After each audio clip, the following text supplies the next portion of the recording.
Chat ரெசிபினாலே எல்லாருக்கும் ரொம்ப பிடிக்கும். அதுலேயும் இன்றைக்கி நம்ம கொஞ்சம் இன்ட்ரெஸ்டிங்காக உருளைக்கிழங்கு வச்சு ஒரு பேஸ்கெட், அதுக்குள்ளே சன்னா சாட் வச்சு செய்ய போகிறோம். ரொம்ப அருமையான ஒரு ரெசிபி, குழந்தைங்களுக்கெல்லாம் ரொம்ப பிடிக்கும். வாங்க அதை எப்படி செய்கிறதுன்னு இன்றைக்கி வீடியோவில் பார்க்கலாம். வீடியோக்குள்ளே போகிறதுக்கு முன்னாடி இது வரைக்கும் நம்ம சேனலை சப்ஸ்கிரைப் பண்ணலைன்னா சப்ஸ்கிரைப் பண்ணிக்கோங்க. கூடவே பெல் ஐக்கானையும் ப்ரெஸ் பண்ணிக்கோங்க. Welcome to Anu creations. First நம்ம பொட்டேட்டோ பேஸ்கெட் செஞ்சிடலாம்.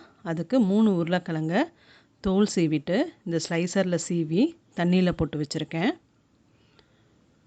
இப்போ இந்த சீவி வச்சுருக்க உருளைக்கிழங்கு எல்லாத்தையும் நல்லா தண்ணியெல்லாம் நல்லா சுத்தமாக பிழிஞ்சிட்டு இன்னொரு பவுலில் போட்டு வச்சுப்போம்.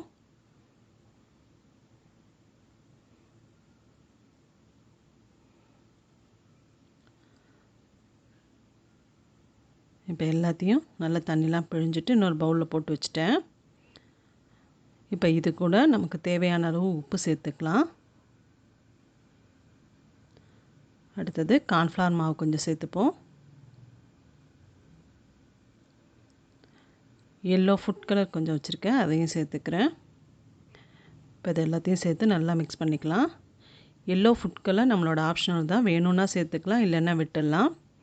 எல்லோ கலர் சேர்த்தோம்னா பேஸ்கெட் பார்க்கறதுக்கு ஈவனாக ஒரே கலரில் ரொம்ப அழகாக இருக்கும், அதனால் கலர் சேர்த்துருக்கேன். இல்லை வேண்டான்னா விட்டுடலாம். அதே மாதிரி கார்ன்ஃப்ளவர் மாவும் நமக்கு தேவையான அளவு சேர்த்துக்கணும், நல்லா பைண்ட் ஆகிற அளவுக்கு சேர்த்துக்கணும். அப்போ தான் பேஸ்கெட் நல்லா அழகாக வரும்.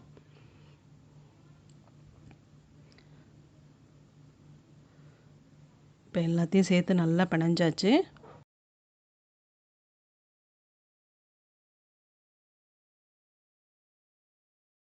இப்போ நம்ம பிணைஞ்சி வச்சுருக்க உருளைக்கிழங்கு ஒரு ஸ்டீல் வடிகட்டியில் போட்டு பேஸ்கெட் மாதிரி அரேஞ்ச் பண்ணிக்கலாம்.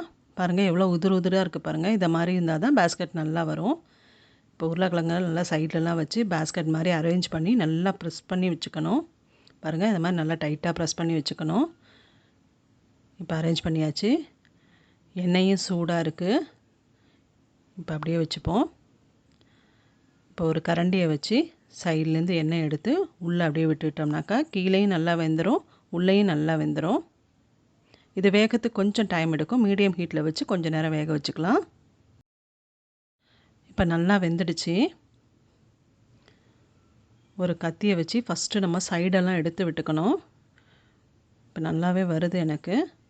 இப்போ எண்ணெயெல்லாம் வடிச்சிட்டு ஒரு பிளேட்டில் அப்படியே திருப்பி போட்டோன்னா பேஸ்கெட் அழகாக வந்துடுச்சு பாருங்கள். சூப்பராக இருக்குது பேஸ்கெட்டு. நம்ம கார்ன்ஃப்ளவர் மாவு வச்சு நல்லா பைண்ட் பண்ணால் தான் பேஸ்கெட் அழகாக வரும், இல்லைனாக்கா நமக்கு வடிகட்டிலே ஒட்டிக்கும். கலரும் பாருங்கள் எவ்வளோ அழகாக இருக்குது பாருங்கள். சூப்பராக பேஸ்கெட் ரெடி ஆகிடுச்சு. அடுத்தது இப்போ நம்ம சாட் செய்ய ஆரம்பிச்சிடலாம். அதுக்கு வெள்ளை கொண்டக்கடலையை 8 மணி நேரம் ஊற வச்சு குக்கரில் 4 விசில் விட்டு வேக வச்சு வச்சுருக்கேன். அது கூட பொடியாக நறுக்கின வெங்காயமும் தக்காளியும் சேர்த்துக்கலாம். தேவையான அளவு உப்பு, காரத்துக்கு தகுந்த அளவு மிளகாத்தூள், இது மிளகாவும் தனியாகவும் சேர்த்து அரைச்ச தூள், 1 ஸ்பூன் சாட் மசாலா, கொஞ்சம் ரெட் சட்னி. ரெட் சட்னியும் க்ரீன் சட்னியும் எப்படி செய்கிறதுன்னு ஏற்கனவே ஒரு வீடியோ போட்டிருக்கோம், அதோட லிங்க் டிஸ்கிரிப்ஷன் பாக்ஸில் இருக்குது, அதையும் மறக்காமல் பாருங்கள். கொஞ்சம் க்ரீன் சட்னி,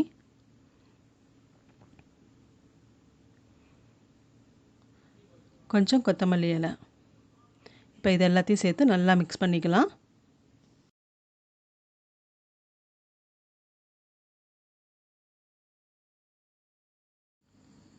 இப்போ நல்லா மிக்ஸ் பண்ணியாச்சு.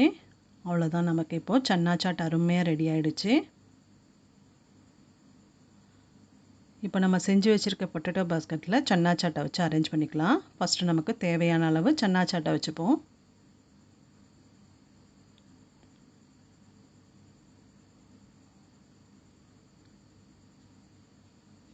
இப்போ சன்னா சாட் வச்சாச்சு. அடுத்தது சட்னிலாம் ஒன்று ஒன்றா சேர்த்துக்கலாம். ஃபஸ்ட்டு ரெட் சட்னி கொஞ்சம் சேர்த்துக்கிறேன்.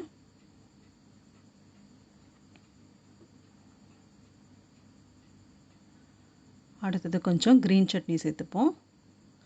ரெட் சட்னி க்ரீன் சட்னிலாம் நம்மளோட டேஸ்ட்டுக்கு தகுந்த மாதிரி கூடவோ குறைச்சலோ எவ்வளோ வேணாலும் சேர்த்துக்கலாம்.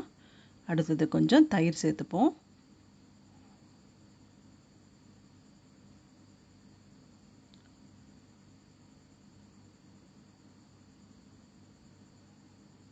இப்போ தயிரை சேர்த்தாச்சு.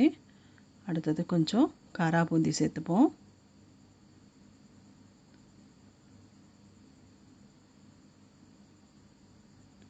அடுத்தது கொஞ்சம் ஓமப்பொடி சேர்த்துக்கலாம். காரா பூந்தி ஓமப்பொடியெலாம் சேர்த்தோம்னாக்கா சாப்பிடும்போது நல்லா க்ரன்ச்சியாக ரொம்ப நல்லாயிருக்கும். அடுத்தது கொஞ்சம் கொத்தமல்லி இலை சேர்த்துக்கலாம்.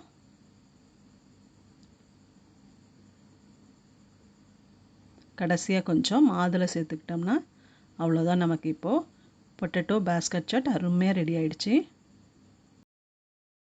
பாருங்கள், பொட்டேட்டோ பேஸ்கட் அதுக்குள்ளே சன்னா சாட் எவ்வளோ அருமையாக இருக்குது பாருங்கள். இந்த சாட் ரெசிபி உங்களுக்கும் கண்டிப்பாக பிடிச்சிருக்கும்னு நினைக்கிறேன். நீங்களும் உங்கள் வீட்டில் கண்டிப்பாக ட்ரை பண்ணி பாருங்கள். அதுக்கு முன்னாடி லைக் பண்ணுங்கள். இந்த வீடியோ உங்கள் ஃப்ரெண்ட்ஸ் அண்ட் ரிலேட்டிவ்ஸ்க்கு ஷேர் பண்ணுங்கள். இதே மாதிரி இன்ட்ரெஸ்டிங்கான நிறைய ரெசிபிஸ் பார்க்கறதுக்கு நம்ம சேனலை உடனே சப்ஸ்கிரைப் பண்ணிக்கோங்க. தேங்க்ஸ் ஃபார் வாட்சிங்.